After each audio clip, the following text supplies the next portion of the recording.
Pluie de confettis et grosse opération séduction pour inaugurer le Stalingrad Village, un ensemble de conteneurs qui héberge les commerçants expulsés par les travaux de la future station de métro Toute-Stielemans. Il y a donc 7 commerçants qu'on a déménagés. Pourquoi 7 ? Parce que ce sont les 7 qui vont subir le plus d'impact, en tout cas côté Palais du Midi, plus d'impact des travaux.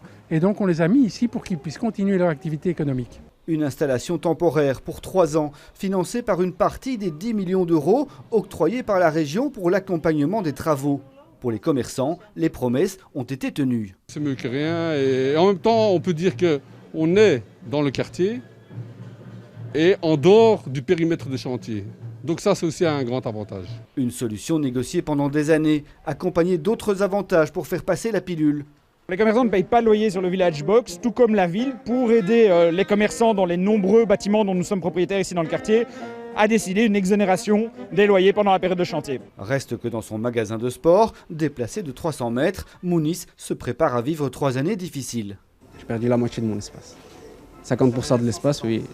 Mais bon, on ne va pas se plaindre du fait que voilà, les efforts ont été fournis et puis on va pas demander toute la part du gâteau, on va se la partager. Les travaux débuteront réellement lundi pour aménager la voirie au début de l'avenue.